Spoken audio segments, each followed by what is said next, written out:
Hi, I'm Jeff Murrah, and I want to welcome you to True Texas History. Today, I've got a little bit of my dander up. Part of it is, it is in reaction to the Time editorial entitled, "We've been telling the Alamo story wrong for nearly 200 years. Now it's time to correct the record." I don't know if you've seen reference to it, but it's terrible. It's terrible. First off, one of the primary rules in terms of Texas history, never trust a history of Texas written by a non-Texan. I don't know if that's etched in stone anywhere, but it should be. Because first of all, these authors, one's from Tennessee and the other's from Washington, D.C. One of them is nothing more than a communications director for Austin's left-leaning mayor. So you can imagine the slant on this article. In terms of its construction and the journalism behind it. I start off with a red herring story and it just gets worse, and they make some terrible comparisons. This is why you need to know your history and what really happened. Let me go ahead and read their red herring part, and then I'll try to put things in perspective. Imagine if the U.S. were to open interior Alaska for colonization, and for whatever reason, thousands of Canadian settlers poured in, establishing their own towns, hockey rinks, and Tim Hortons stores. When the U.S. insists that they follow American laws and pay American taxes, they refuse. When the government tries to collect taxes, they shoot and kill the American soldiers. When law enforcement goes after the killers, the colonists, backed by Canadian financing and mercenaries, take up arms in open revolt. And they use this to say, well, how do you think Santa Anna felt? Well, they left out a lot of things. If they were going to have an accurate comparison, first of all, they wouldn't have shot the tax collectors because the Americans would have already taken away their guns, which is what the Mexicans were trying to do. He forgot to mention the fact that the Americans would have threatened the Canadians with the removal of them from their homes, saying, you leave your settlement and get out. He forgot to say that many of the Canadians had been thrown in jail without a trial and held in military tribunals. And he forgot to say that the Canadian goods, all the maple cookies and so forth that were shipped in from Canada, were seized as a type of piracy.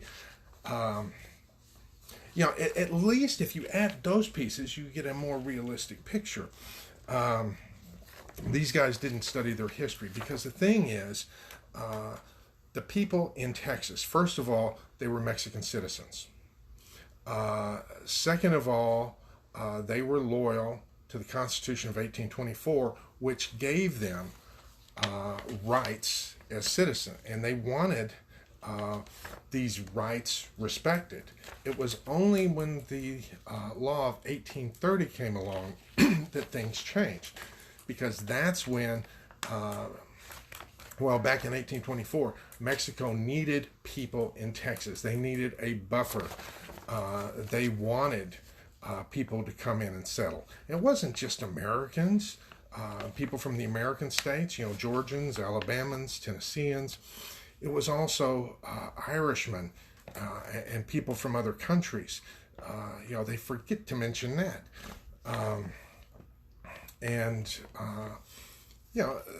It was a big debate as to how to deal with Santa Anna.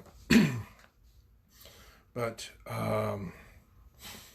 then things changed with the law of 1830, where they purposely were trying to turn things back around and change the language in which things were done, change how they educated the kids, force communities to change their names. It's almost like the present day wokeness gone wild.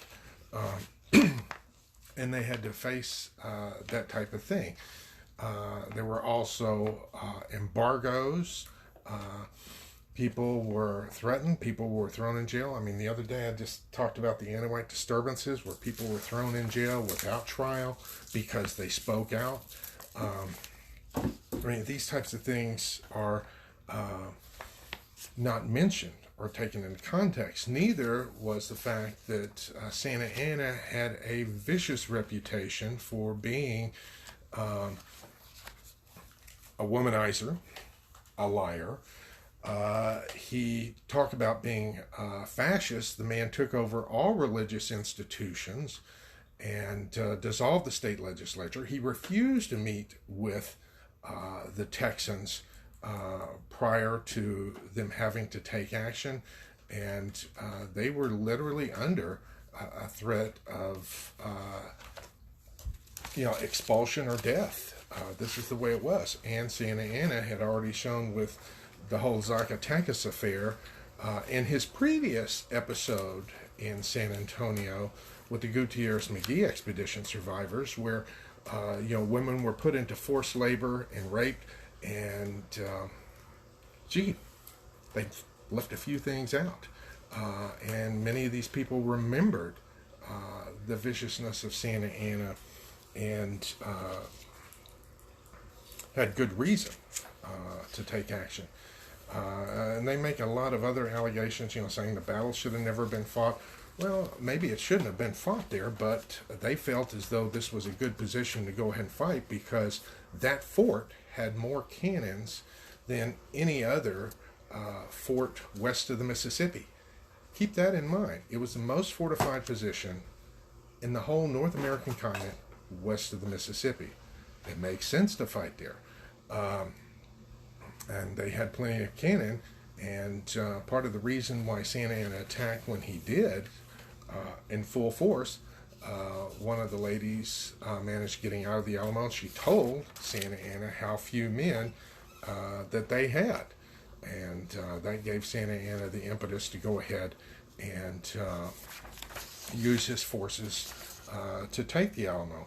And they bring up the standard thing in the Mexican accounts. Well, with any historian, you always have the differences between the Texas accounts versus the Mexican accounts, and which one is more reliable. That debate's been going on for years. And this is a line that said, that really irked me. This is, by large, is not a Texas history many of us learned in school. Instead, we learned a tale written by Anglo historians beginning in the 19th century. Well, when did this happen? The 19th century. And the people in the 19th century, they had access to primary sources. They talked to the people that were there at the Alamo. Some of them were at the Alamo. How could you find a 17th century source for a 19th century battle? But I guess these people are progressive, and you have to have a modern telling of the story. Because keep in mind, you're dealing with the communications director for people like Steve Adler. It doesn't matter what really happened in the past. It just matters what kind of spin we can put on it. But if you had a chance to go ahead and read the story and got mad like I did, then you'd understand. And so, if the Canadian, in the example they gave, if the Canadian settlers went through everything the Texas settlers did and had been lied to and had your government ripped out from under you, because keep in mind, the 1824 government, that Constitution was annulled unilaterally by Santa Anna. In other words, he just decided, we're going to do away with it because we got better ideas. And they were given no voice, because anytime they sent someone down there to Mexico to talk to him, he refused to talk to him or either threw them in jail. This is the type of response that was received. And so things were pretty dark, and these people need to study their history. That's why I say don't trust Texas history, not written by Texans. But hope you've enjoyed this. This is a little bit different than what I usually do, but I felt like it needed a response. Feel free to leave your comments below, and tune into the True Texas History channel on YouTube. Subscribe. That will help things. Give it a thumbs up. That always helps. And until next time, this is Jeff Murrah wishing you vaya con Dios, my friends. Goodbye.